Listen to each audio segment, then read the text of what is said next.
Hi, I'm Kit. This is going to be another part to my caregiving series where I talk about just, my experience as a caregiver and the general state of it in terms of, legislation, history, and all that. Um, this month is going to be a little bit more of a personal series of it, or personal part of the series where I talk about my experience personally as a caregiver. And today I want to be talking about my dad specifically, because I can talk about my experience in dealing with health insurance, dealing with hospitals. I can, be part of it. But today is going to be about my dad specifically. Um, he had dementia, like Alzheimer's is a umbrella term for the different mental degenerative diseases that occur within elderly people and some a little younger in some cases. But he had dementia, which is specifically shrinkage of the brain. Um, if I could tell you what all that does as a medical professional, I would, but I am not, and I will not, because I have no clue truly.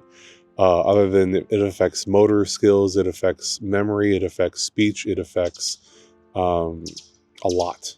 I mean, those three things alone affect a lot, right? But um, I think I'll talk specifically. I'll talk about not. I won't get too gruesome. It's a little bit it was, but I'll talk about the main thing is wandering. That I think people see it pretty often in the news that elderly patients tend to just wander, just up and you know, it's not that funny. I'm sorry for laughing. It's just it's kind of funny sometimes where you just kind of. For me, it was just getting home and him being in a random part of the house, just sitting there, and I would have. He has no clue why he's sitting there, and I don't. But a couple of times it was, luckily I was strong enough, in that he would sometimes just be in the Texas heat in the garage, drenched in sweat, dehydrated, not having eaten, not having, I mean, who knows how many hours he could have been out there. We couldn't, I mean, he still had enough cognitive stuff, and then the insurance wasn't covering in-home nursing.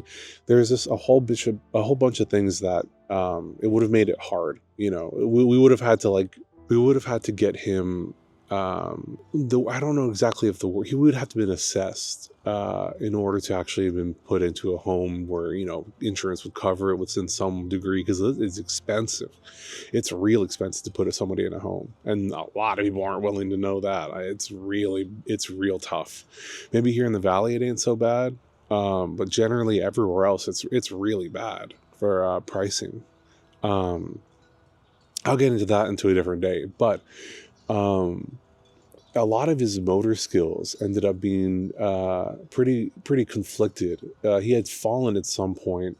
I don't remember what year that was exactly, but he ended up doing physical therapy. And people don't think physical therapy works. It works. It works really well if you stick to it. He did an aqua therapy, um, and that helped him regain some of the motor movement he had after falling, which he wasn't lacking, but it was with his arthritis. It was also getting pretty bad. Um, Not to sound like I'm, talking down the whole time. I mean, for all of his mistakes, he was still a really great man. But it was hard. Um, I think one of the things that I find issue with is a lot of people don't either. Some people acknowledge it as being really hard, but not having many skill sets, or they think it's like, which on the positive end, they think it's like, yeah, you knew time management, you knew like skills, you knew people skills on getting what you need. A lot of work. You knew medication administration. Sometimes for me, it was vaccination administration, wound care, because he would fall very often. I mean, you can't. I think I see a lot of reviews on. You see a lot of bad reviews on what's it called, like elderly homes, and you see a lot of people yelling in comments and reviews saying like, oh, my husband or my father, my mother, whatever, what have you, has bruises, has this or that, or have whatever, there's a lot of something, right? And it's going to be hard for me to say to some people, but you can't really blame all the professionals for that. You can't. It happens. as much as people want to believe it won't, but it will. I mean, these patients sometimes will get up out of their beds in like critical surgery, like right after surgery, will just get up out of their beds at a hospital because the whole wandering thing. I mean, that's they get confused, and that confusion turns to aggression. And these people, they aren't paid enough to handle that kind of aggression. They aren't. It's just simple matter of fact. But look, I think all that is to say that, you know, keep in mind that if you have an older family member, or if you're an elderly patient and you're a caregiver that, you know, is getting into it, they're going to move. They're going to get up when you don't want them to.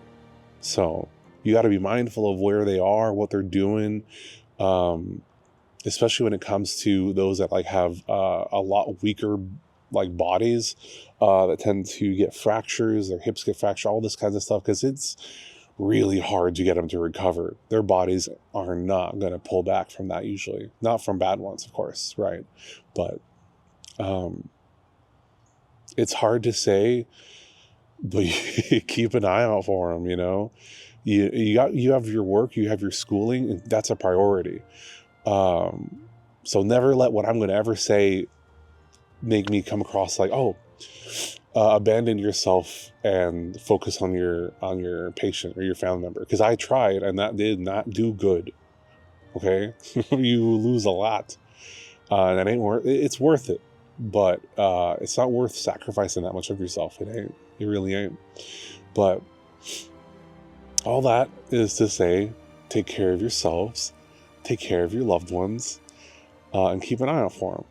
Call your insurance, see what they have available for you. See if they have any nurses and stuff available. See if Medicaid in your state or in your region has some kind of supplementary. You know, that still exists. There's still some nurses that get paid through Medicaid and a couple other systems and programs that support elderly care.